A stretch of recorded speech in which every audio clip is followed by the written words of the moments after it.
Warning, 30 Screams or Less may contain spoilers about movies that have recently been released.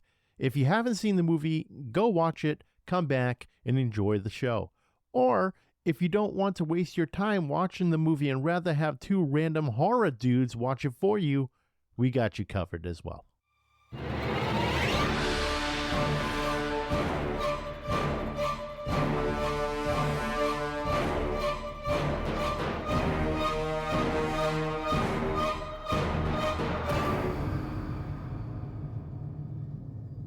Welcome, everyone, to 30 Screams or Less, a horror movie podcast where we review horror movies in 30 minutes or less. Typically we do, but today we got something a little special planned for you. We're actually interviewing Lewis Santer, who is playing Tigger in Winnie-the-Pooh, Blood and Honey 2, which Corey and I are super pumped about. We actually already have our tickets. It's going to be a wide release in a bunch of theaters, so we're very excited for that. But before we get into it, Corey, last night I was looking in the mirror, and you know what? My beard was looking gnarly. And I said to myself, I can't look like this. I got to do something. So I decided to break out Beard Octane's beard wash and conditioner along with their beard oil. And dude, my beard looked amazing. I'm glad you turned me on to Beard Octane. Yeah, of course. Like I said, I've been using their products for years and I can vouch for them. And whether you're pounding IPAs or chopping wood, you got to look your best. Visit beardoctane.com and use the code 30screams10 at checkout for a 10% discount.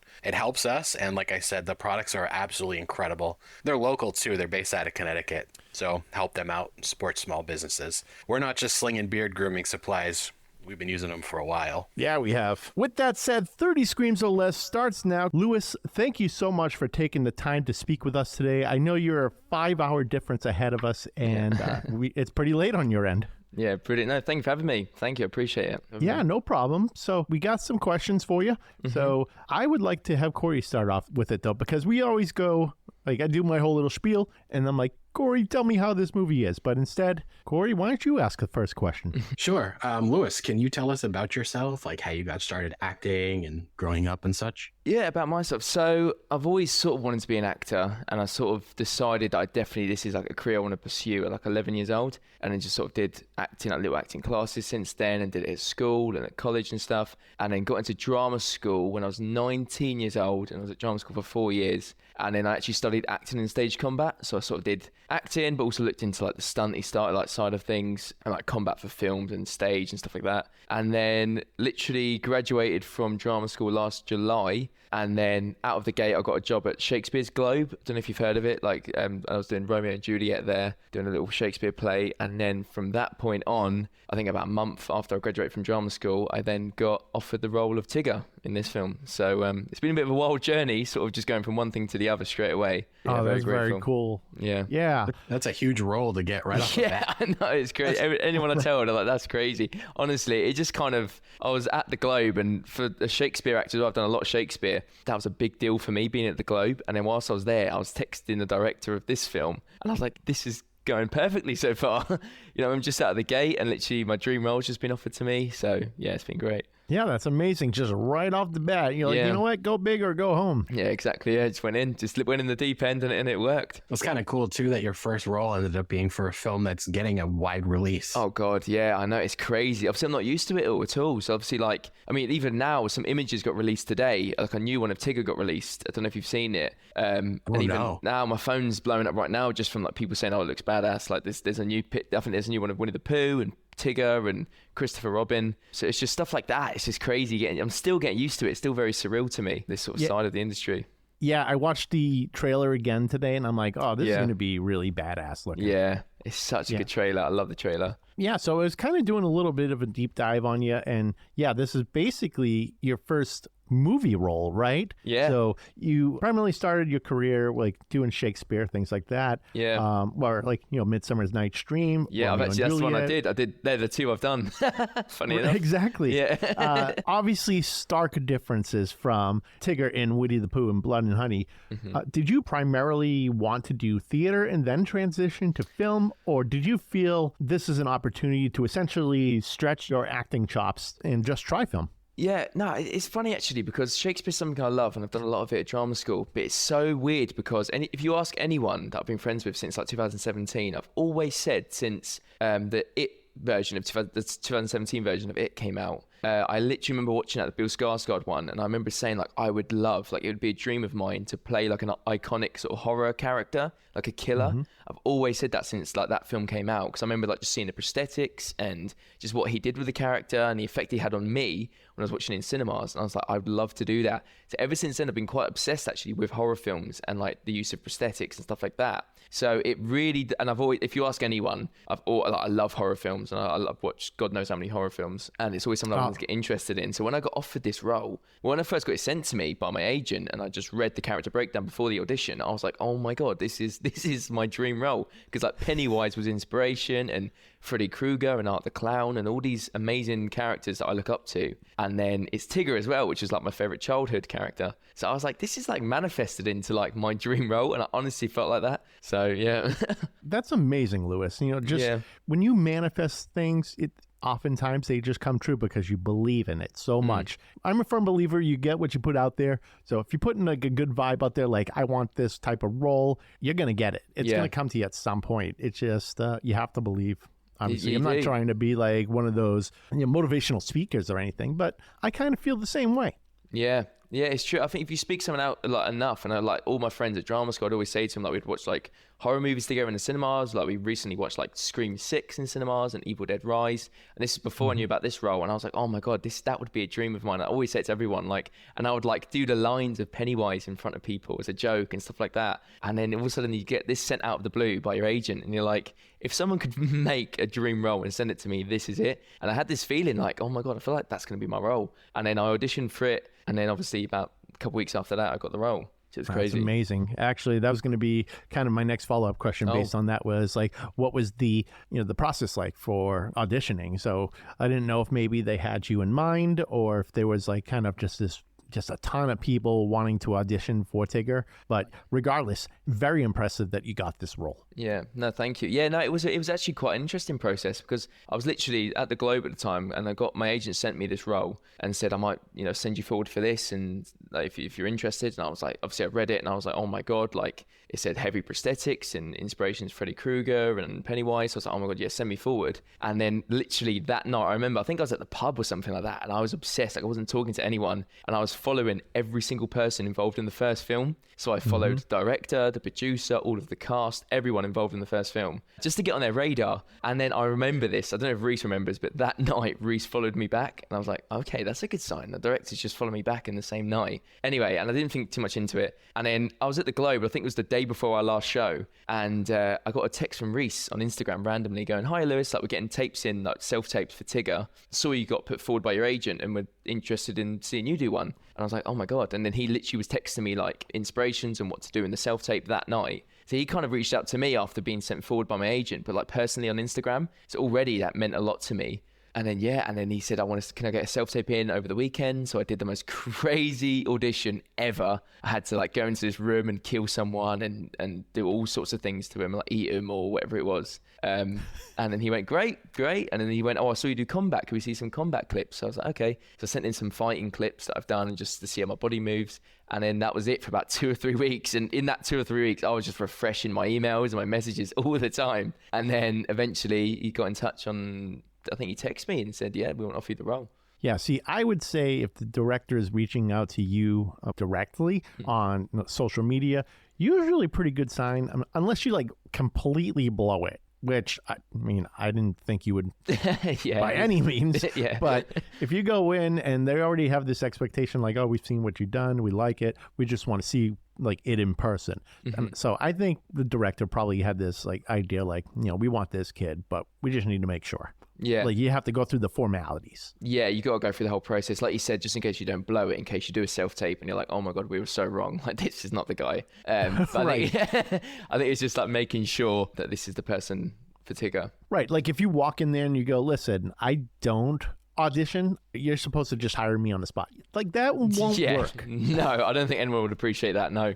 No, I was literally the opposite. I remember when he was texting me, I was so excited. I remember I was like in London at the time, and I was just like replying so quick and be like, yep, I can do that. I was honestly the opposite.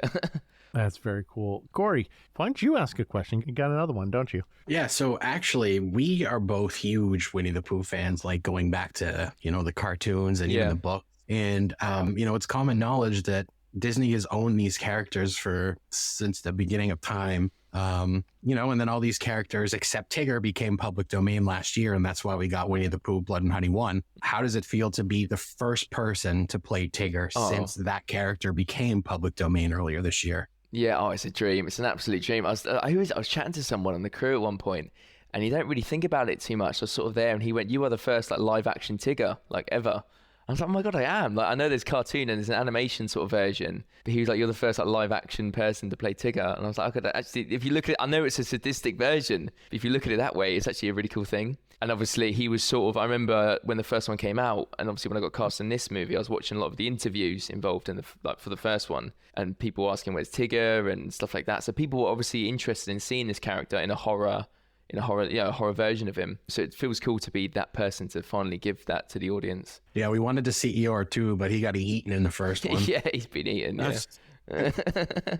So it's funny you say that. A lot of people were clamoring for Tigger in the first movie, and I think Tigger is probably a fan favorite over Winnie-the-Pooh. So actually, that kind of goes into my next question. But I wanted to kind of circle back here because you mentioned prosthetics, right? Yes. So the first film essentially had a shoestring budget from what we were told and primarily used masks for the characters. Mm-hmm. However, this one looks like it's more makeup based, or perhaps masks have made a ginormous leap since the initial film. Yeah. If this is mostly makeup, what is the process like with getting that stuff on? I hear it takes hours. Do you know what? A few people have asked me, I don't think it's too bad, I actually quite enjoyed it because it's all prosthetic. So it's as soon as I got the role, I had to go up to the north of England and get my prosthetics fitted. And it was sort of the same people that did Voldemort and Mad Eye Moody from Harry Potter. So I was just completely geeking out in there. And they basically put this mold over my face. And it's like a paper mache sort of thing. But obviously it's not, it's like silicone, and then they rip it off and you can see this perfect mold of your face, like every little feature of your skin and your cheekbones and your head, everything. And then they sort of build this tiger sort of mask over it. And then when I got there on set on the first day, they had it in 4 parts. So they had a hood to go on first, and that goes over your whole head and your shoulders and halfway down your chest. And they sort of put on a load of baby powder on first and a hairnet, and then slide that on. And then you're sort of left with just your face, your bare face. And then they put on a forehead piece and then a chin piece. And then finally you get this half face sort of piece, goes over the eyes and the nose and at the top of the mouth. And it honestly, I keep telling people this, but it felt like, do you know the end of Revenge of the Sith? When Darth Vader's when he's getting his mask on, it felt like that. I saw these 2 eye holes coming towards me, and it kind of finally sticks on, and you're like, oh my god, it's time, I'm ready. But it took about 2 hours to get on, and it went down to about an hour and a half by the last day on set. So it wasn't too long. And plus, I feel like as an actor, I really appreciated that time because you sort of get on set, you're sort of talking to everyone, having a bit of a laugh, and then it's right, now it's time to get to work. So whilst you're getting those prosthetics on, I'm going over stuff in my head, I'm sort of trying to get into that dark sort of mental state, if that makes sense. Sort of playing heavy metal music in my head sort of thing. And then by the time, because they're not really talking, they're sort of focusing on what they're doing. And it's wonderful work. There's a couple that do it and they're just geniuses. But they're doing their thing and I'm sort of there just prepping, sipping Monster Energy and just getting into Tigger mode. Just getting amped up. Yeah, exactly. So that's actually pretty convenient because typically, from what I hear, a lot of these, let's say, bigger budget movies, they'll be doing the makeup, stuff like that. For instance, Jim Carrey's The Grinch, right? He was in the chair for 12 hours, something crazy, and then you get to film. So it seems like they really streamlined that whole process so that way they can maximize being able to film faster. Yeah, they did, to be fair. Yeah, I think Jim Carrey's was just I think he had CIA training, didn't he? To sort of calm his mind down. And I feel like that's just extreme. That's so extreme. With 2 hours, I feel like as much as it was not that long, I think after 2 hours I was done and I was ready to start filming now. So I'm quite lucky actually. It only took about 90 minutes to 120 minutes really. Maybe if it did take a few hours longer, then I would start getting quite irritated and sort of want to get going. So obviously I can't really compare it to Jim Carrey's experience. But for me, I really appreciated those 2 hours. I know it sounds really strange, but I did. Well, it must be cool to see that transition. Yeah, it is, because you sort of get there and you're sort of not in that mental state yet. And you have time to just like you said, get amped up. And that's exactly what I did with those 2 hours. And actually, one more thing. What were you listening to for heavy metal? Because Corey and I love heavy metal. Yeah, okay, I'll tell you what, I'll get my playlist up right now. I've got a Tigger playlist I made on Spotify. Actually, all the Tigger playlist. I actually did. I made, like, for example, Tiptoe Through the Tulips with Me, that really creepy song from Insidious. Oh, yeah, Tiny Tim. Yeah, Tiny Tim. Boogie Woogie Woo from Insane Clown Posse. Okay. Bodies by Drowning Pool. The wonderful thing about Tiggers, I've got all these. There's this one band, and their title of the band is like 50 different letters, and it actually stands for something. But they make stuff like Surf's Up Goths. I don't know if you've heard it. I feel like I know this. Oh, yeah. It's like a crazy long band name. It is, yeah. If you type up Surf's Up Goths, and they do other stuff as well, that I'm not even going to say some of these titles because they're so horrible. But it's some awful titles, and that is just complete screaming in your ear. But it does something to you, man. Like, I was in the gym for like a month before training for this and sort of listening to that kind of music. And I was listening to like a lot of Slipknot as well, a lot of Slipknot and stuff like that. Nice. What else have I got here? Also, like the Saw theme tune, American Horror Story theme tune, stuff like different theme tunes, just to sort of get into that like horror sort of state. And it does help. And I don't it's funny because the guy who played Freddy Krueger, Robert Englund, said it. He said there's a real clear correlation between horror movies and heavy metal music. They're like cousins. He said. And it is true, like heavy metal music and horror films are very similar in terms of the theme and like how they make you feel and stuff like that. So I think it's very important if you are preparing for a horror character to sort of listen to this type of music. Yeah, that's a very good point. They do really have this close relationship, don't they? I mean, a lot of horror movies we see, like primarily heavy metal soundtracks or just amazing sound scores. So we know that our guy, Andrew Scott Bell, is going to be doing the sound score for this movie. Yeah. He's phenomenal. Yeah. Did you get to meet him? No, I haven't met him. No, I think I've messaged him on Instagram and that's it. I would love to meet him because it's crazy. He's got like bear skulls and stuff like that, making like instruments out of bear skulls. And it's just, he's a genius. Yeah, it's crazy. He did an episode with us before. We got to interview him about the score from the first film. Oh, wow. Oh, really? I didn't know that. Wow. That's cool. Yeah. Like you said, he is a genius. At the time, he wasn't able to tell us if he was doing a score for the second film. Yeah. Oh, yeah. It's very secretive. But we knew. We just knew. You knew. You can tell by like the tone of their voice, can't you?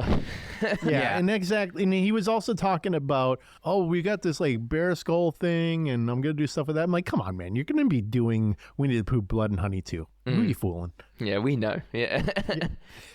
It's one of those things that I think when I first saw like the Spotify playlist for the first film, I actually got so excited about having just one for this film and having like something titled Tigger's something, I don't know, Tigger's Fun or whatever, and having like I just can't wait to hear that. That's what I'm looking forward to. I know, I can't wait to hear what he did with that bear skull. I've seen what he posted on Instagram of him playing it for like 10 seconds, but that's all we've heard. Yeah. It's just it's great because it's like, it's not just a sound. You can also record yourself doing it like on video, and like people still want to be interested in that because he's making these insane instruments, and you sort of draw it in audience that way as well. Oh, absolutely. It was someone he was working with who did all those weird kind of ideas with instruments. He told us that the person that he was working with, they took a violin and they put it in a beehive and got the whole honeycomb around it, stuff like that. He actually forgot about it for like months. And then when Andrew asked him, he's like, oh yeah, I forgot about that. And so it was like covered in honeycomb. Oh, really? Oh, wow. I think I might have seen that actually. I think it's on his Instagram, isn't it? The guy he works with is, his name's Violin Torture. Right, okay. Yeah, and he makes all of his instruments. Oh, really? Oh, wow. I didn't know that. It's crazy though. The sound of him is crazy because obviously it's such an important thing in horror films. Like they say, low frequency songs actually make are so anxiety inducing in people, and it causes more anxiety when you're watching horror films. So like the stuff he's creating, even from watching the video, I'm like, oh my god, that's going to be crazy in a horror film. Yeah, it did a lot for the first film for sure. That beehive thing, he played it for us on the podcast, and it actually sounds like a bee swarm. Yeah. So how long did it take you guys to film the sequel? So I wasn't on set actually for that long. So Tigger was only on set for a few days and I was actually the first monster on set because obviously I don't want to give too much away, but I'm like, I can't. I've got to be careful what I say, but it's I was only on set for a little while actually. I feel like I know Pooh was on set. I did loads of days obviously on set. I think Owl had a few more, Piglet had a few, but yeah, Tigger's not. So actually for me, it felt quite quick. my time on set, and I was the first monster as well. So people like their reactions were great when I was first in prosthetics because obviously they haven't seen a monster yet. But it kind of just went by so quick, even though the nights are very long. They're very long night shoots, but you miss it.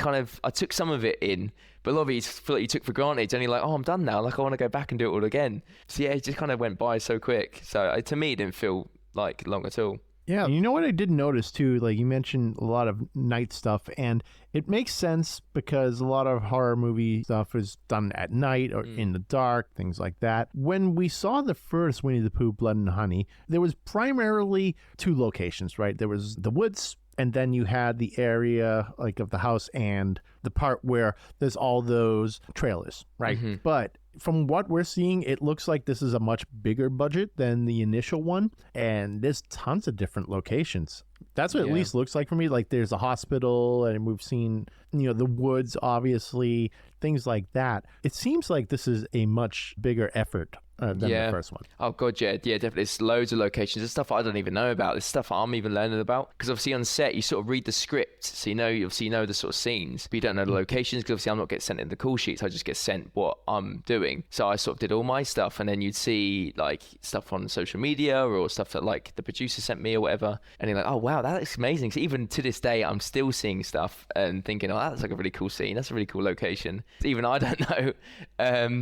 But it's even for Pooh's den, there's like a sort of den that they've literally built. They had these guys build this massive sort of underground bunker where Pooh and Owl and Piglet all live. There's actually a picture, the picture that came out of Owl and Piglet. Do you know, they're in this like dark tunnel sort of place. Yeah. Have you seen that picture? Yeah, that's a bunker that they actually created. So they made that all, and it was amazing, that bunker. It was so cool. So like even just stuff like that, like not even just, obviously a lot of people just sort of find locations and film there, but they actually created their own location, which I think is just like another step up. That is another step up. A lot of bigger movies tend to have those kind of budgets where they'll just make whole setups, like whole like locations, things like that. So it's wild to hear that they actually took that approach for this movie as well. Yeah, it's just crazy. I think it's obviously a massive step up when you literally, if you can't find it, let's just build it. That was sort of the mentality for this sort of thing. Oh, absolutely. Yeah.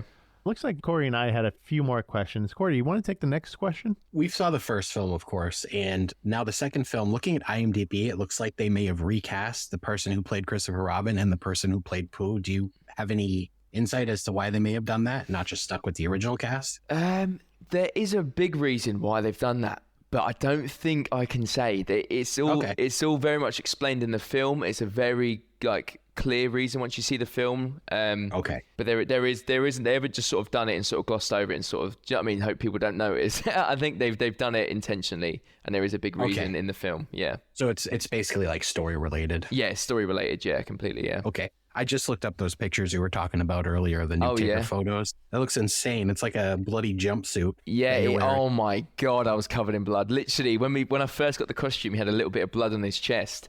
And then literally by the end of the production for my character anyway, it was, I was absolutely covered in blood. So there's one death in particular, and I won't say what I do to him, but I do something horrid to someone, and Tigger's in a literal shower of blood. And it's probably my favorite kill, maybe. It's definitely up there. And I'm literally in a shower, and I came away from that kill, and the crew were looking at me like, oh, okay, like obviously all the other kills are cool, but it was sort of almost like, right, we've done that one, now let's move on to the next one. Do you know what I mean? It's a process, we've got stuff to do. But that one, I sort of walked away, and everyone sort of stopped and was looking at me like, okay, that was disturbing. Like that kill was mental, and I was literally like, every inch of me was covered in blood, like I was completely red. So that jumpsuit was just, it was soaking by the end of the shoot. Oh man, I can't wait to see that. Yeah. So that kind of makes me think regarding the blood in this film. I've seen behind the scenes when it comes to Ash versus the Evil Dead, and they tend to use things like a blood cannon. Mm-hmm. Did they do anything like that, or were they just like splashing you with blood? What was that process? They had like a little pump sort of thing for like stuff like throat slits and stuff like that, or like a little slice. They had like little pumps they would sort of squirt on me or onto the victim.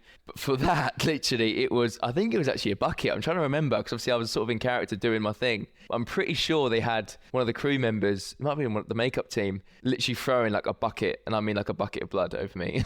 I think it was.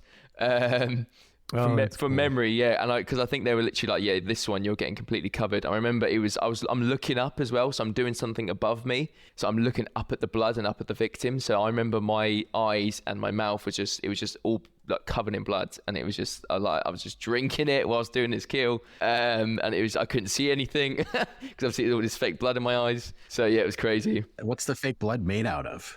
I don't know what it's made about. That's a good question. I think there's two different types. I think there's one that's edible and one that's not edible. And I've worked it before at drama school because obviously we do like stage combat, so there's a lot of like blood involved there. And you do get this, it's just very sweet. The stuff that is edible, it just tastes sort of like caramel, like really, really sweet caramel. It's not very nice, to be fair. And it's just incredibly sticky. And it's safe for your eyes. So like I was like panicking and they were like, no, it's fine. It can go in your eyes. And I had stuff called eye blood that before like most shots, if there was like a shot of my eyes, you could clearly see them. The makeup team would squirt this little eye blood in your eyes and it just gives you this red eye effect. And it kind of sucked. But but now looking at it, it's really cool. It was definitely worth it because it just makes you look like an absolute demon. Lewis, you kind of just blew my mind there. Corey, he may have answered our question about what they did for eye stuff in Mara. What's that? Have you seen the film Mara? Mara? No, I've not seen. How do you spell that? Mara? M-A-R-A. Oh, it's right. a film. It was our episode this week, but we had a question about the film because the characters' eyes, they would get sort of possessed and they would their whole eyes would turn red. Yeah. And we were just curious how they did it. It might be that because there's a few pictures that I've seen already and you can see the eye blood. Even in that picture that you've just seen there, if you look at my eye, it's dripping. So it started to come out. I think I had so much in my eye, it started coming out. But there's a few like shots we got where it's just really stays in my eye and sits at the bottom of my eye and looks really nice. But honestly, I've just looked at Mara here. I've just looked at the film. It could be that, to be fair. Obviously, I don't want to say that just in case it's not, but it would make sense it being that. Yeah, it makes sense to me. As long as there's some sort of like way to shoot blood or something into someone's eye safely, that sounds like that might be the approach. Yeah, and you get used to it, to be fair. I mean, the first couple of times you're a bit like, oh God, that's like, it's very sort of just a bit irritating. But like, it sort of helps after a while. After like the full take of a scene, you're like, do you know what? Actually, this stuff's helping. You sort of, when you've got this, when you literally, your vision's gone red because your eyes are covered in eye blood. You're like, I actually feel more and more in the character. You just get completely immersed in it. So it actually kind of helped. So the cleanup of that after something like that scene you were talking about with that big kill there, the cleanup must take you hours. Yeah. I dread to think. I mean, I sort of, once we finished, I sort of got rushed into the makeup trailer and I was like, right, we've got to get you out these prosthetics. So that took a little while anyway. So I dread to think what the crew had to go through to clean up some of the stuff. And there was like feathers everywhere. There was like bits of people everywhere and, you know, bits of like body parts. It was just mayhem. Yeah. So like the blood getting all over the mask and prosthetics and things like that. It sounds like they would have they'd shoot the thing and rush you off to get that stuff off the mask. Otherwise, I'm sure they probably have backup masks, as you don't want to just have one and go, oh crap, now we have to make a whole new one, right? So it sounds like that they just kind of rushed you off to make sure that was cleaned up to be safe. Yeah, it was sort of that. It was, there was like a makeup team around me at all times. So like they would be topping up the blood. So one thing with Tigger is his mouth is always covered in blood and I'm always sort of like spitting out blood. And in order for that to happen, like between every shot, we would literally have someone come up to me and rub a load of fake blood around my mouth and like put it in my mouth and stuff like that and put it over my chest, like just to give this, like he's constantly dripping in blood and he's always eating people and he's always having a little nibble at someone. So there's that idea that he's always got blood around his mouth. And also the fact that I think they just kind of, it was a very physical role. So like the cast and the crew were just so good to me, like really supportive. So like any minute I could sit down and have a drink. They'd be like, right, quickly, let's get you in the trailer. You've got 15 minutes whilst we set up for this next shot. And they'd sort of get me out of the straight jacket and get some air and get some drink down. Yeah. So that was just more of like a supportive thing as well, I feel like. Oh, that was really nice of them to be so supportive. I mean, how did you sit down with the Tigger tail? Yeah, that's the thing with the tail. That's all CGI. It's all CGI. The tail. I had a feeling it was. Yeah, I'm sorry. Go ahead. Yeah, no, a few people thought it might be practical effects, but I didn't even know about the tail whilst we were filming. So near the end of filming, I think the producer might have mentioned it to me. They're like, "Oh, we might give you a tail, by the way." I was like, "Oh, that's cool." And then I had a picture sent to me like 2 weeks before the trailer, and then so when the trailer actually came out and I saw this tail in action, I was just as excited as the fans. Like I had people texting me being like, "Oh, I love your tail," and I was like, "I know, I love it too. Like I've just seen it."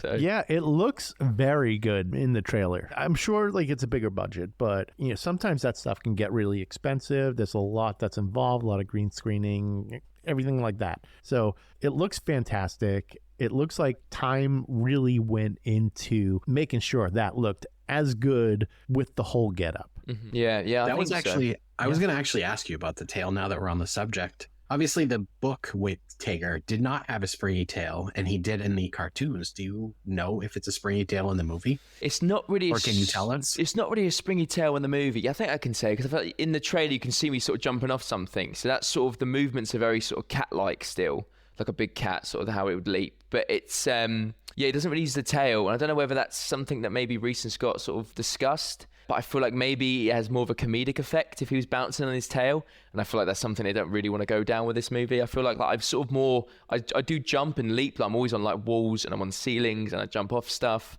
So there's that bouncy element to him, but he doesn't really use his tail. Maybe in the future, who knows? But yeah, he doesn't really use his tail as he does in the cartoon. Yeah, I feel like if you would have used the bouncing tail, it'd feel a little hokey, right? Yeah. So it makes sense to be more cat-like and more stealth and jumping on people and jumping off of things, not necessarily bouncing around like you have a spring on your back. Because I could imagine if there's a scene where someone's running and the camera's like panning with Tigger, if you're bouncing on a tail, I think it would look so awkward and it probably just like take it down a notch for me in the film. I don't know. I mean, they could just be, it'd be too comedic as opposed to what really is should be an amazing horror movie because it looks so good. Yeah. No, thank you. Appreciate that. I think it takes away from that sort of, because it's treated like there's no sort of comedic parts in what I did anyway. It's all very dark. So I feel like if you then sort of see him bounce on his tail in one scene, you think that doesn't really fit well in the sort of the tone of the movie. And I feel like maybe the audience might laugh at that maybe, and it feels a bit out of place.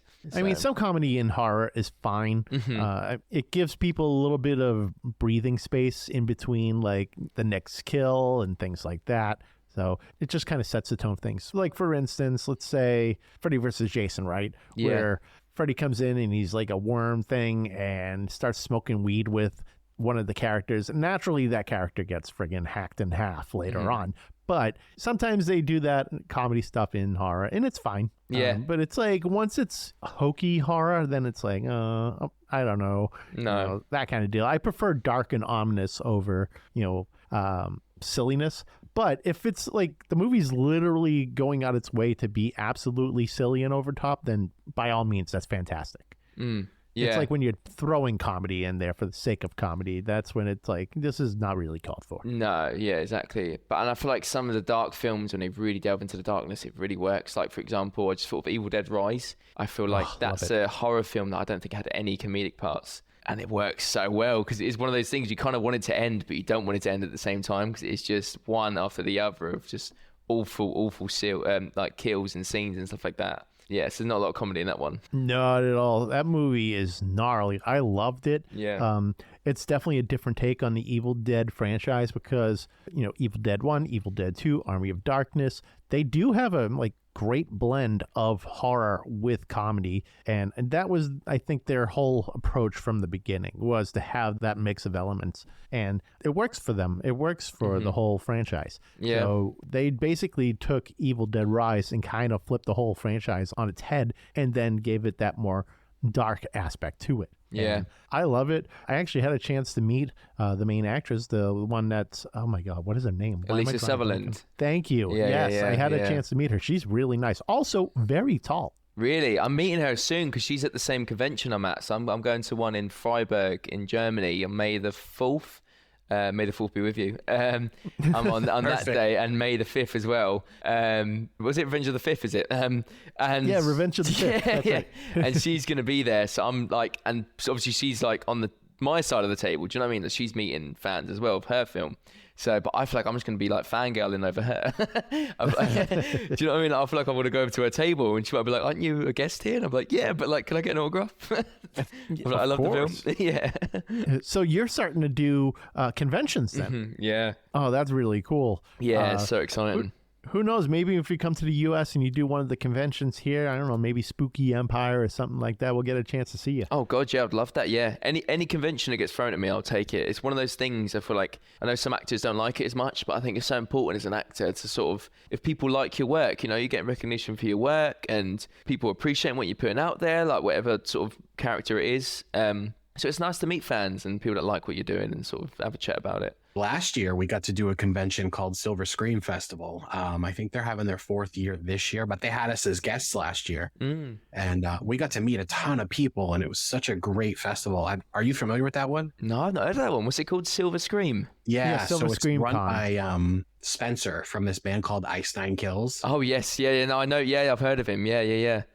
So they run the thing, and it's insane. Like last year, they had like Tony Todd and Skeet Ulrich, and we met a bunch of people from Terrifier. Wow. You should put a bug in your manager's ear about that one. Yeah, well, actually, I was just thinking that. Yeah, bring it up to him. Yeah, it's great because they sort of just they ask me, like, I've signed a couple, and there's a few of them they've sort of mentioned of like this country, and I'm like, all of them. I'm like, yep. I'm not hesitating at any of them. Like, I want to go to all of them. Because I think it's just important to sort of go and meet fans, and then I also can fangirl over other horror icons. Yeah, because I'm such a horror fan. Come hang out with us in Boston. Yeah, oh God, I'd love that. Yeah, I think there was one in Boston. I think my convention agent, actually mentioned one in Boston the other day. So fingers crossed. Maybe that's the one. Make it happen. We'll be there. Yeah, fingers crossed. Yeah, I'd love that. Actually, wouldn't be surprised if it was Silver Scream Con. Yeah, maybe it is. Because that's Boston-based. She didn't say the name. She just said, I've got this one like sort of cooking up in Boston. We'll let you know dates and stuff soon. And that was that. So hopefully it is that one. That'd be great. Well, yeah, hopefully we'll see you there. Yeah. Let me know. Well, I'll let you know. If it is that one, I'll give you guys a message. Oh, perfect. Yes, thank you. Hell yeah, we'll buy you a beer. Yeah, Yeah, I'll hold you to that. Yeah. Have a night out. Night out in Boston. Hell yeah, I like this idea already. Yeah. We'll show you around if you get some time. That'd be great. Yeah, of course. Yeah, I'd love that. Yeah. Yeah. So there is that stigma where people don't want to do these conventions. And honestly, I don't know why. These conventions are for the fans. Fans are recognizing all this amazing work that you're putting into these films, and they want to be there. They want to meet you. They want to take photos. So it sounds awesome that you're just like super pumped about it. Whereas some stars can be like, I'm too big for that. Yeah. But we think it's great. We love it. Us horror fans love it. We come out in droves, and we're always there. We're excited to be there. We'll fucking drop whatever kind of money we want just to make sure that we're getting photos and everything. Yeah, I think it's great. I mean, I remember, I think it's because I went to Comic-Cons as when I was younger. I was like 16, 17. I used to go to Comic-Cons, not horror cons, like more sort of like for video games and stuff. And I used to absolutely love it. Like it's like I've got great memories going to these sort of places and meeting, like, sort of, I met Troy Baker and people like that. And it's like, you know, and then like now I'm being invited to conventions. I'm like, it's so important because I know how it felt when I was meeting people that I liked watching or playing on the video game. So I think it's important to sort of go to these things and meet the fans, because without the fans, you've got nothing really. Exactly. Yeah. Otherwise, you're just a bunch of people shooting a film. Yeah, and you're like, for no reason. We'll just have this in, for no reason at all. Yeah, exactly. You just made me want to replay The Last of Us. Yeah. Oh God. Yeah. Honestly, so I love that. I love him in Pagan Min in Far Cry 4. I love that game. And what else was he? Either the Joker, obviously, in Arkham Origins. So all these sort of things. I think it was a Joker poster actually signed for me. I think it was. Oh, that's awesome. Cool. Yeah. So that was cool. Yeah, so we definitely love conventions. It is a bit surreal, isn't it? So you go into the conventions as a kid, and now you're doing them, and us going to conventions, and now we're guests to them. It's surreal. It's crazy, right? Have you done any yet? How many have you done so far as like guests? Oh, we haven't been like actual guests per se, like have our own tables and stuff. We've talked about it, but haven't done it yet. We're more like they invite us as press. Right. So just that alone, we're just like, it's mind blowing. Yeah. How have you found it? I love it. Yeah. I mean, I get to go in and I flex like, I'm press. I got my press pass. Yeah, I got my press pass. Yeah. We went in there last year. We have T-shirts with our faces. We're just getting killed by, we had shirts designed. I can't remember who, but we're getting killed by them. So we had people coming up to us asking us like what it was and if we had a podcast, and we actually had business cards made that we could hand to people. Yeah, that's great. I fucked them up per usual. Oh, did you? Steve fucked them up. Oh, really? It's not my fault. It's Androids versus iPhone. My iPhone could read the QR code. Androids were like, I don't know. Oh, really? Oh, bloody hell. Whatever, it is what it is. Yeah. You learn by your mistakes, and I learned exactly. that Live I and should not learn. be Live doing and these. Exactly. Live and learn. So I think we might have a couple more questions if you don't mind. Cool. No, honestly, I'm having a great time. Corey, it looks like you have a couple questions. Mine's are more like wrapping up questions. Yeah, so I'm curious where the movie was filmed, because obviously you're in England. Yeah. Did you have to fly over to the States, or? No, it was all very close to me. I was very lucky. So basically, I'm based in a county called West Sussex in the south coast of England. And when I got the role, I assumed it might be in the States, or at least in London or Manchester, something like that. And some of it was in South London, so it's actually closer to me anyway. So a lot of like the warehouse scenes that you see, like the picture that came out earlier, sorry. That's actually in a warehouse that was in London. And then all the wood stuff is in East Sussex. So it was literally about an hour and a half away from me. So I was so lucky that it was so close. So it's literally the other side of the same county I'm in. And obviously, like Pooh, for example, he lives in Canada. Piglet's from Scotland. So all these people coming over from like different areas of the globe. And then there's me. I'm literally down. I know people around that area in East Sussex. So I was very lucky. Oh, that's so cool. Yeah. Imagine you're like, I'll be back. Just going to drive on over. Yeah, literally. I could pop home and come back. Yeah. Yeah. I'm Drive going down home the for my street lunch and shoot a break. movie. Yeah, gonna go home on lunch break. Yeah, I could have done that, honestly. Wow, that close. That is extremely convenient. Yeah, I still had the accommodation because obviously it's like after a night shoot, you're so tired, so it's nice to have that hotel. It's just up the road. It was still like an hour and a half drive if I went back to mine. But yeah, it was not. I still got the accommodation and stuff like that, and still stayed near, set. But yeah, it was nice being close. That's awesome. Yeah, it must be nice to have that whole setup for you. Have a hotel, I'm sure, per diem for food, things like that, stuff or like food that. on set. Yeah, stuff like that. Yeah, it was great. It is great. Very looked after. And it was nice as well because obviously you're so close and you just want to sleep during the day as well. So it's like you get back at like 8 in the morning and then you've got to be on set by like 6 p.m. that day. So so a lot of it was done at night, which makes sense. All a my lot scenes of it is were at night. I think we got on set for about 6 p.m. and then I'd need to be in like makeup by that sort of time. And then we'd be ready to go from 8 p.m.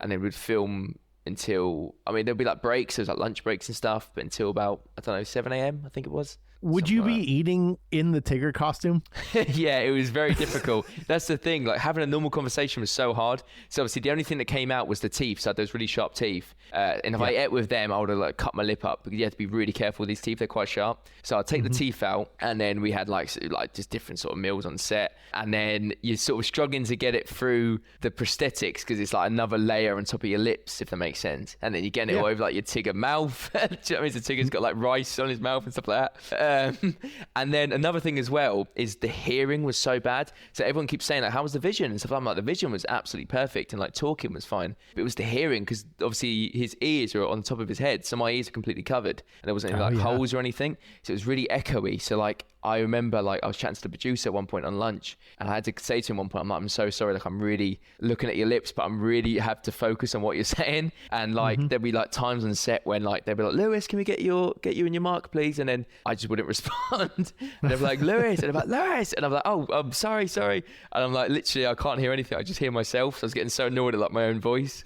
So that was the only thing was the hearing. Apart from that, it was actually fine. As you're mentioning, like you're able to eat while dressed as Tigger. This is what I'm picturing in my head, right? I'm picturing the line of people at the buffet station, just in between takes, things like that. And you're in line with your whole Tigger costume. You got like the grip next to you or something like that. And you're just like, hey, how's it going? Yeah, how's it going? Yeah, literally, it was like Lewis. that. It was so casual. I remember like the first day on the set when people heard my voice, they were like, what the hell? Because obviously I'm doing like an American accent for the character and quite a deep voice and it's getting tuned and stuff. So it sounds like demonic. And then I'd go up and I remember there was like one point went up to like some of the supporting artists and I haven't really spoke to him. I've just killed a few of them, but I actually had a chance to talk to him. And I went up and, you all right? How's it going? You all right? And like with my like little English accent, and I did not expect that voice to come out of that mouth. I was like, this is my voice. And then like I'll go, oh yeah, that's a really good shot. That looks really good. And they're like, oh my god, like how I did not think that'd be a voice. Really? So you had to do a little bit of an American voice to it? Yeah, I did. Yeah. So if you can hear it in the trailer, so obviously when I say hello, Christopher, that's my voice, but like it's been tuned and stuff. So they did like, it's very similar to what they did with like Freddy Krueger. I think it's a bit different. So I think with that, they just slowed down Freddy Krueger's voice. I think it's called radio something. But with us, I think they just sort of made it distorted. So it just sounds even more sort of demonic. So when I did sort of talk to people off, off camera, they were like, oh my God, like I thought you would have had like this deep, horrible voice because it goes with the face, and then it's just so not true. Yeah. So like you would talk, right? And then they would take that audio later on and just like modify it to have the deeper sound and the distortion to it. Yeah, it was just sort of making it just a bit deeper, I would say. Making it a bit deeper and a little bit distorted. So it sort of comes off a little bit more, like I said, like sort of demonic, and it just sounds great. Like I've heard obviously the Hello Christopher's in the trailer, but I've heard a few more little audio clips from Reese, and it just sounds wicked what he's done. Yeah, it does. It sounds amazing. Mm-hmm. I have 2 more questions. Honestly, guys, I've got loads of time. Honestly, I'm not in a rush. Oh, I know. But obviously, we want to respect your time. I know you're a night owl, things like that. No, so you you got gaming to do as well, haven't you? You got gaming to do. Exactly. Yeah, I've been gaming all day, even though I had a freaking migraine. But it's whatever. That's on me.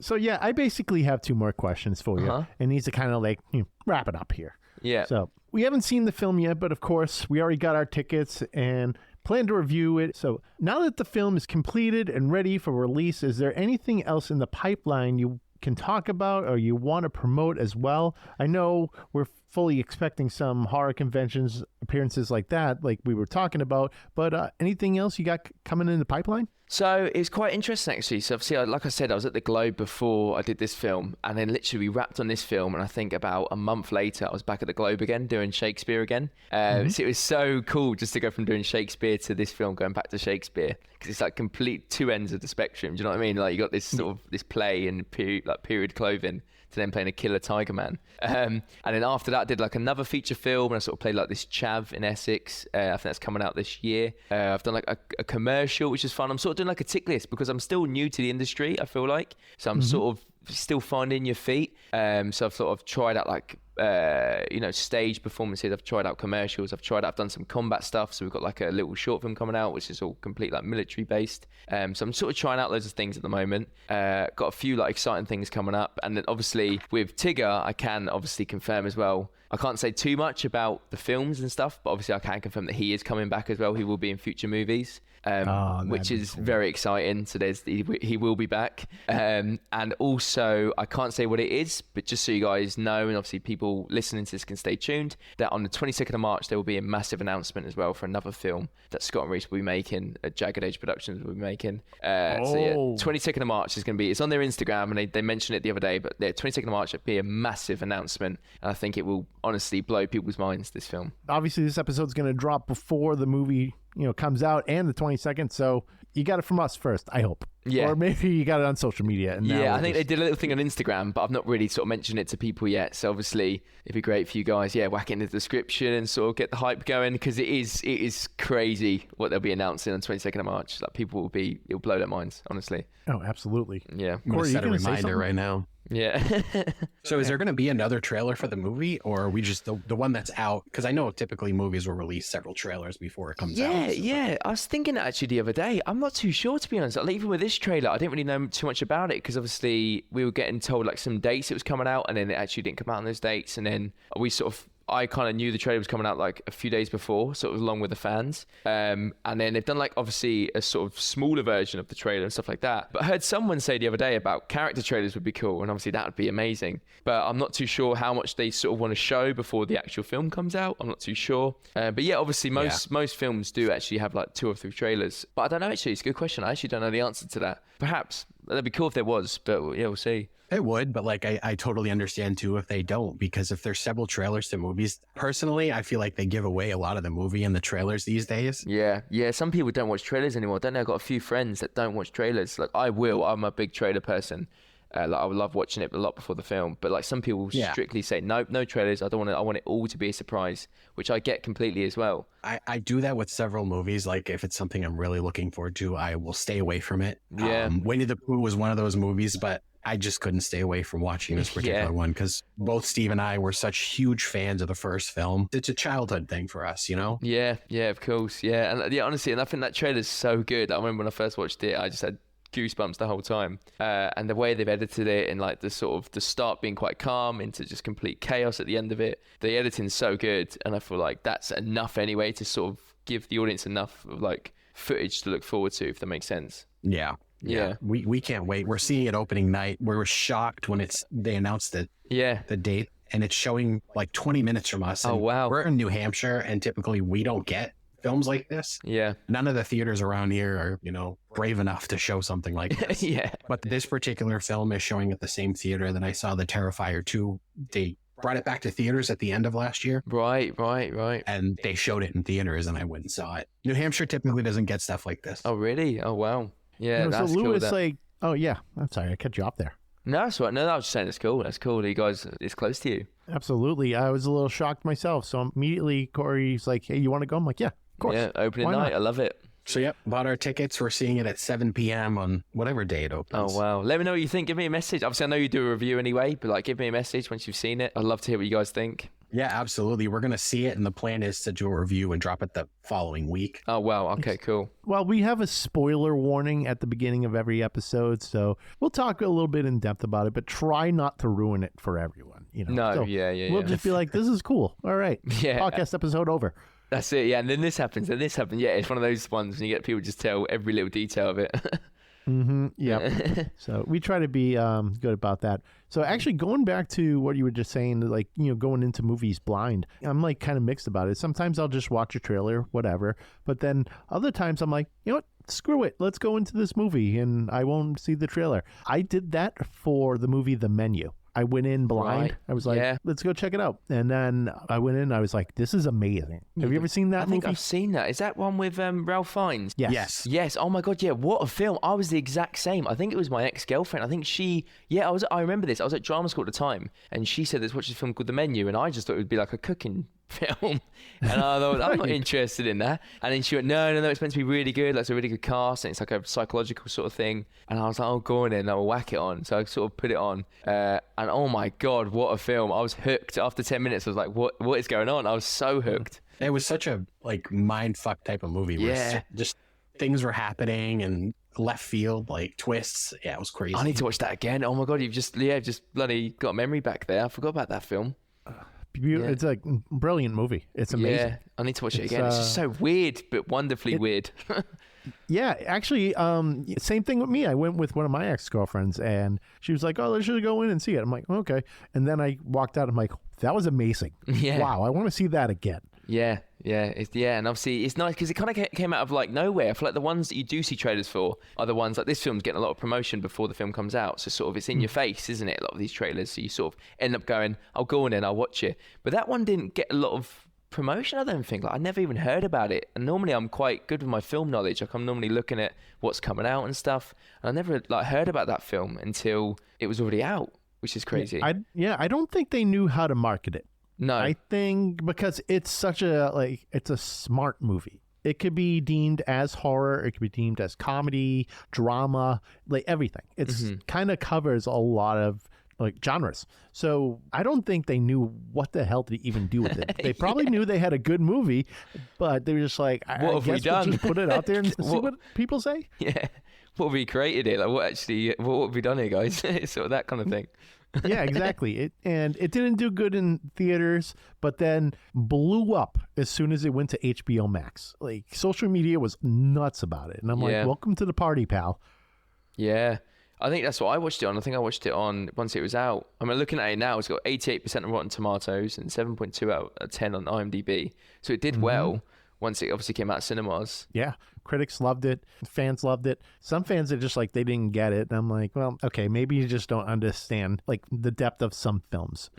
People just take them at face value. But we try to read between the lines and what they're trying to convey in the story. And I think there was a lot of undertones of what they were trying to say in that film. Yeah, and it's interesting if you really watch a film again, like how layered a film is and stuff like that. I feel like sometimes if you have a bad opinion about a film, you can watch it again. I've had it happen to me so many times, and I watch a film a second time, and then all of a sudden I love it. I think that's so weird, and it's almost like because sometimes I need to be anyway more open-minded with films. When you go into a film with expectations, and when they don't meet those expectations, you then have a dislike towards the film, and it's so stupid because then I'll watch it a second time, and then I'll love it, and it's really strange. I get that quite a lot, and I don't know why. Same here. I actually hated Step Brothers at first.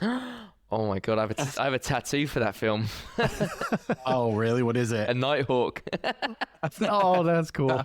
My friend's got a dragon. He's literally he's my best mate, and we quote the film on the daily. We say that we are those two characters. We say I'm Will Ferrell and he's John C. Reilly, and then so we were in Tenerife on holiday, and then I think we had a few beers, and then he went, "Oh my god, let's get tattoos." So I've got a Nighthawk on my arm, and he's got a dragon. Oh, that's cool. My cousin and I actually recreated the poster for that movie. Like, we actually went out and bought the outfits. Oh, and we wow. went to, like, we had photos professionally taken to give them to my aunt for her birthday. What, the jumpers they got on, the goofy jumpers? Yeah, I love that. Yep. Yeah, I love that. She was. We gave them to her in a restaurant, and she started crying. And one of the waiters came over and was like, "Are you okay?" Yeah, you guys should do She's like, that. "No." You guys should do that for like loads of films. Oh, absolutely. Yeah. Corey, you and I alone should just do it. I think it would be the Just- silliest friggin' thing ever. We'll just recreate movie posters. Exactly. That's a good idea. I think you Okay. should do it. I think you should just like look at movie posters where there's like two people in the front, like Step Brothers, like you just said then, or whatever. And you can recreate Only it. if you help us when you're in Boston. You join in for one of them. Yes, definitely. Yeah, we got to think of one. Maybe like a New Hope or something. Joe and Luke Skywalker's holding the lightsaber up with the open shirt, something like that. Oh, yeah. Like I'll try to do the open shirt thing, and people go, Steve, maybe you just put that back on. Thanks. I'll be Princess Leia on her knees. I think she's on her knees, isn't she? Yeah, I'm looking it up right now. Yeah, I'm looking at it right now. Yeah, that's Oh, perfect. that'd be funny. Yeah. All right, for your trip over here, this is what we're gonna do. Yeah, let's do that. And you got Darth Vader in the background. We need a Darth Vader as well. Oh, I love it. C-3PO. Yeah, brilliant.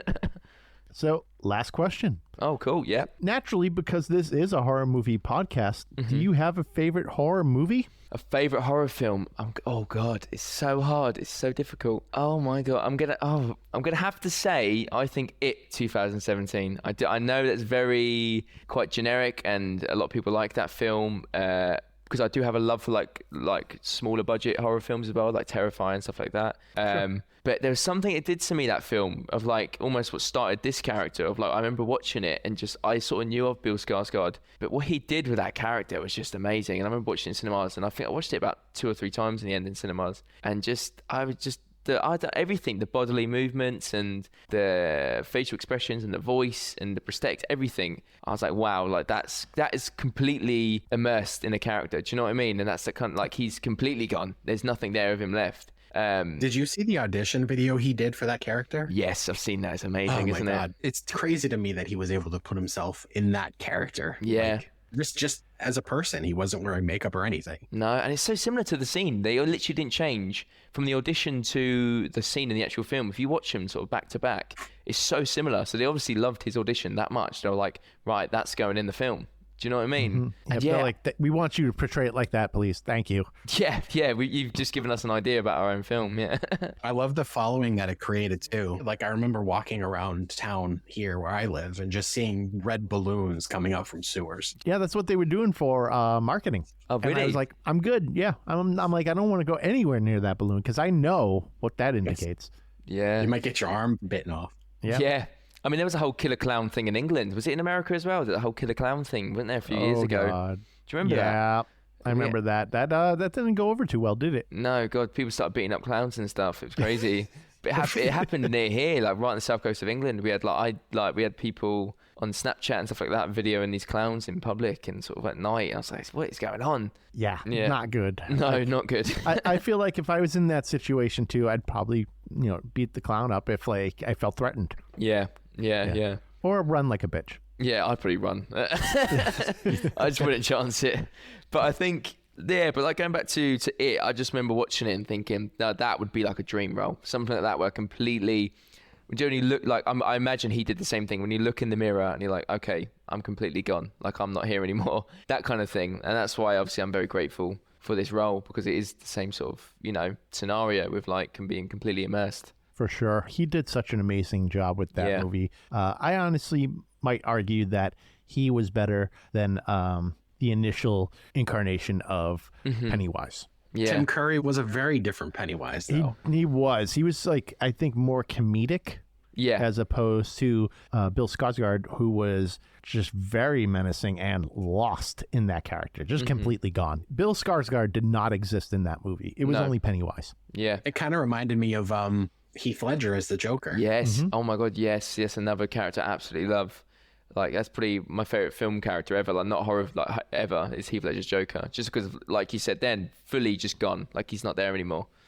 Yeah, and he was so gone that it ended up literally killing him. Yeah, exactly. You know, and when I first saw the photo for Heath Ledger being Joker, I was like, oh, I don't know about that, because I know Heath Ledger from the 10 Things I Hate About You, right? Yeah. Things like that. And I'm like, come on, really? Heath Ledger? And then it comes out and I'm like, whoa. This is That's not cinema. the Heath Ledger. Yeah, this is amazing. This is not the Heath Ledger I know. This is a whole different ball game. He is gone in this. And it's that thing as well, obviously, of like, did it kill him? Because obviously he spent like 6 weeks in a hotel room, didn't he? And obviously he was on like 2 hours sleep every night. And there's pictures of his diary online, and it's crazy what he wrote in his diary. And obviously after the film stopped production, he obviously couldn't sleep anymore. So obviously some people say it's not the film, some people say it is the film that killed him. But like, I think that's got to take a mental toll on you, isn't it? I think that sort of method acting. Oh, absolutely. Lack of sleep and just taking all sorts of concoctions just to like either stay awake or stay focused or try to put yourself to sleep. And then, you know, that happens is that that cocktail he took that, you know, ended his life. Yeah, it's terrible, yeah. Yeah, it's unfortunate, but it's like with Bill Skarsgård. Yeah, he won. Yeah. But it's like with Bill Skarsgård. Obviously, he had nightmares of Pennywise, didn't he? Did you hear about that? After they stopped production, he said he had nightmares of Pennywise in his dreams. That wouldn't surprise me at all. Yeah, so it obviously sat there in his brain as well. And you hear about it a lot. You hear about a lot of these actors that play these evil characters, and it's sort of, they go so deep into it that they can't come out of it. It's like with Austin Butler. He said he tried to avoid doing that joke. Have you seen Dune Part 2 yet or not? Not yet. I actually just watched Dune 1 over the weekend because my friends want to go see Dune 2 this week. Yes. And it literally took me 3 years to watch it because I couldn't put 3 hours aside to watch it. It's so busy, Yeah. Actually, I watched Dune this year. This Dune, it was like the first time I could watch it because same thing, Corey. It's like, it's hard to dedicate that kind of time and like just sit there and watch a movie for 3 hours. I'm like, I could be doing so much. I could be like moving everything around in this house and reorganizing, and instead of just staying put for 3 hours. Yeah. But, I mean, sometimes you just need to stop and sit there for 3 hours and relax. You need to. I think it's good for you. I love especially as an actor as well, I feel like it's really important to just sit and watch a film. And I honestly, I try and do it as much as I can. Like, I literally, if I'm like busy and I've got other stuff to do, I'll be like, do you know what? No, treat yourself. Like, get yourself some popcorn or whatever. Sit down and pick a movie, and like, whether it's a horror movie or not, and just watch it. I think it's good for your soul. Oh, yeah, it's good for your soul. Yeah. Actually, that's kind of what I did today. I took the day off from work, and I was like, you know what? I'm just going to relax. And I sat here all day and played video games. Good. That's good. Yeah, I just needed to, like, a day. Yeah. To, mental just health. stop. Yeah. Because I'm always so go. And I'm just like, okay, that's it. I just need a second. And you're burning yourself out. You got to recharge. You know what I mean? You got to recharge your batteries. So I was burnt out big time. It just nonstop go. And like at some point, it's like, okay, you know, that's enough. I really need to stop. Yeah. So I didn't like really talk to anyone today, other than Corey, where you were making sure everything was squared away for tonight. But other than that, I wasn't talking to anyone. I wasn't doing anything. I was just having fun. Yeah. You know, I was playing a lot of Helldivers and ranking up and getting killed by people left and right because they can. I need to look into that game. I need to mention it a few times. It sounds like it's a really good game. I need to look into it. It is so damn fun. I can't rave about it enough. It's like the most fun I've had in quite a long time playing online, because when you play online with a lot of people, some people tend to be pretty toxic, especially when you're playing games where it's either battle royales or team versus team, and it's like you versus other people, which is fine and all, but this is more of a collective effort to take back or liberate planets that are getting overrun by either aliens or robots. So think of it as like two different games almost. One's like Starship Troopers and another is like the war in Terminator movies. Right. Oh, wow. Okay. Yeah. So the robot planet's a little bit harder than the... Yeah. It's... Check it out. I think it cost me $40. Yours is a little different because you use euros, right? So no, it's pounds. We got British pounds. That's right, British pounds. So probably like 41, 42 for you. Something like that, US dollars. £27 it says here. Oh wow. Is it 27? Yeah, okay, £27. I'm way off with my currency exchange. No, I think maybe it's just cheaper here. I thought you were right, but maybe it's cheaper here. I might order it. I might do it. Worth every penny. And then we'll play together. Yeah, we'll do it, yeah. Hell yeah. Can I ask, what's your guys' favourite horror film? I'm interested. I want to see what you guys like. Oh, okay. Corey, do you want to go first? I'm never gonna not say the Friday the 13th franchise. Wow. Okay. Yeah. Cool. That's always been my favorite, and next to Terrifier, I love the Terrifier films. Yeah. But- Terrifier's great. So for me, like Corey just generalized the whole entire franchise, but if you want to be exact, it's Friday the 13th Part 6, Jason Lives for me. Okay. Because the opening is absurd. The whole movie is absurd, but it's got like this amazing ending where it's Tommy versus Jason, and they're on a boat, and he's trying to hang Jason with a chain and a giant ass rock. They're in the middle of a lake. It's epic. It's so ridiculous. I love it. I love that movie. So if I had to say writing wise, Scream. The first Scream. Like, love everything Scream. about it. Love Just Scream. The misdirection, the little hints that the killers are these people, and just everything like that. Because, and you can kind of think that, okay, maybe Billy is like part of this, right? But you didn't think Stu really was a part of it. No. You didn't think there was two killers. So you thought, okay, maybe it's just this one guy the whole time. But And the voice, oh god, I love Ghostface's voice. It's just the best voice ever. yeah, the isn't it? hello, Sydney. Yeah. Hello there. Yeah, I love it. I'm curious if they're gonna continue with the new film, or Oh, of course. It's really kicked off. Yeah. Yeah, so a lot of stuff happened recently with the whole Scream franchise, with the two leads basically saying, "See you later, we're not doing it." So I proposed the idea, and I've said it many times on this podcast, of making Sydney the original, like the Ghostface, in charge of this whole thing. The whole franchise was really just her playing Ghostface, and everyone else just like being pawns in her game. Oh, wow. Yeah. And it would just completely obliterate the whole franchise, and everyone would be like, "Fuck you, Steve, for doing that." Now the movie executives are taking your advice on movies. Yeah. I'm just That'd be ruining cool. Hollywood. That'd be a proper psychological sort of, it'd mess you up, to be fair. If you're like, yeah, somehow she sort of, blackmailed people or manipulated people into doing these things. Yeah, like a cult. Yeah. Like she'd be a cult leader. And it all started by Sydney's mom cheating on her dad with someone. So that caused, that right there is motive for her to lose her freaking mind. Yeah. What was your opinion on Ghostface using a gun in Scream 6? Brutal. Some people hated it. I loved it. I thought it was great. So to me, that says, that's Ghostface saying, I don't fucking care how I'm going to kill you. I'm just going to. And it's going to be brutal. Yeah. And it wasn't really a long scene. It was just him walking into a convenience store and just blasting people with a shotgun. Yeah, and gets a convenient gun, which is just kind of there. Yeah. Right? Yeah. He was ruthless in that movie. Obviously, we're at this point now where it's like, it's okay to talk about the end of this movie, because if you haven't seen it by now, you're not going to see it. Yeah.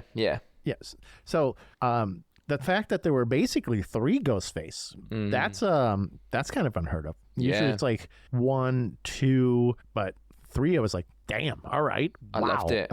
And I don't know about you, but I geeked out as well. Like, I really look into who was which Ghostface in which scene. And I looked into it. So it turns out, so the one in the shop was the police chief. That was him. That was him. 'Cause I thought it was the kid, but it wasn't. Online it says he called him acting like he's at the police station, because he says, "I need to see you guys now, don't I?" And he lures him out of the apartment block, and he's waiting for him as Ghostface. So stuff like that. So stuff like that. I don't know. I really geek out. I'm like, who was who in which scenario? Because there's some scenes that were so good, and my favorite scene probably is the convenience store scene, because when he just stabs the guy right on the top of his chest, and then he just takes a gun and just, do you know what I mean? Just goes absolutely just mental in the shop. Yeah, and the stabs in it were just relentless, like fast stabs. Like, I mean, you see it a lot in, obviously all the Scream movies is the stabbing and stuff, but I felt like he was very visceral in Scream 6. Yeah, definitely. Loved it.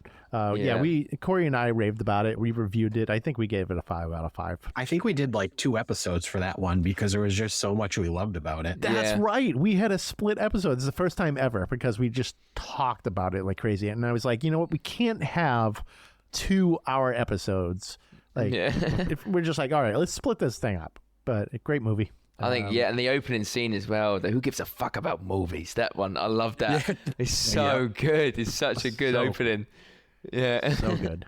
Yeah, I love it. So, yeah. I just wanted to say, Lewis, thank you so much for meeting with us today. We look forward to perhaps seeing you in Boston one day. We'll go get some drinks and take some shots of us looking like, we're in Star Wars. Definitely. Oh yeah, of course we need to do that. Yeah, we've got plans. Yeah, definitely. I'm going to talk to my convention agent and say, what's happening at that one you mentioned about Boston? Because she definitely mentioned it. So I'm gonna chase that up. And if I do go to Boston, I'll let you guys know. And we'll go out drinking and we'll get back and then we'll get our New Hope poster done. Hell yeah, that would be awesome. Yeah. So just to kind of clarify here, March 26th is the release date of Winnie-the-Pooh, Blood and Honey? Yes, March 26th and 27th, 28th is out in cinemas. Go to Fathom Events online. It's on their Instagram, on the Winnie-the-Pooh, Blood and Honey Instagram. They've tagged them quite a few times. So go on Fathom Events to get your tickets. It's out for 3 days. And also, like I said earlier, on 22nd of March, there'll be another big announcement. So if you are fans of this universe, definitely stay tuned. Hell yeah. And Corey and I will be there March 26th seeing this. We're super excited. So he already bought my ticket. I owe him popcorn or some shit. Yeah, you just have to buy him. Buy him the popcorn. Popcorn's a bloody necessity there, isn't it? Do you know what I mean? Yeah, I have to get a whole one by myself because I'm just like, I plow through it. I just keep going. I just don't stop. I do. I get a large one and I go through the whole thing easy. I might even get chicken strips on the side. I mean, I've got the premiere next week for the film. So March 11th is our premiere in Leicester Square in London. And I remember I was chatting to a few people that are going and I was like, it's my first premiere, so I didn't know how it works. And I was like, do they serve popcorn still? Or is it like, because it's very professional, you don't have popcorn? I was like, I thought it was a fair question. And then they were like, yeah, definitely, you can get popcorn. I was like, yes, that's the thing I'm most excited for is the popcorn. Hell yeah. Actually, you know what? I'll ask this one more question too, because with those premieres, is it just like the movie industry people, like the people involved in the film, things like that? Or is it like the mix? Because I know a lot of actors, like they'll go to the theaters kind of in disguise, right? And they want to see the reaction of people as they're watching this film, as opposed to being like around movie executives. Yeah. I think I'd love to do that at some point, hopefully. But it's still a bit unsure in UK cinemas right now, so hopefully that sort of gets sorted out. I'm not too sure what's happening with that. But with the premiere, that's all completely so it's like obviously the cast and the crew all together for that one. But I know what you mean. It'd be great to, once I've done that, to maybe sneak into a cinema and sort of just see, because obviously the people involved in the film are obviously in favour of the film and obviously they want to enjoy it. But it'd be nice to sort of sneak into a cinema with the public and just sort of see if people are loving this film or if there's any sort of, whatever, screams or stuff like that. And obviously it'd be great as an actor to see that. Yeah, and then you go, that's me. Yeah. I'd love to do that. Wait a second. Where's your proof? And then you got to go on IMDb and go, look, I'm there. And they're like, anyone can edit that. Yeah. That's photoshopped. Yeah. You got to show them set photos or something because you probably took something while you were on set. Do you know what I did? So I've got quite a lot of tattoos and they go right down to my wrists. So I actually did this. So I thought about this. I thought a lot of people can sort of say, oh, how do we know it's definitely you? So I did this selfie, me doing the peace sign and got my wrist in it in the Tigger gear. So I took the Tigger glove off because prosthetic gloves that go halfway up your arm.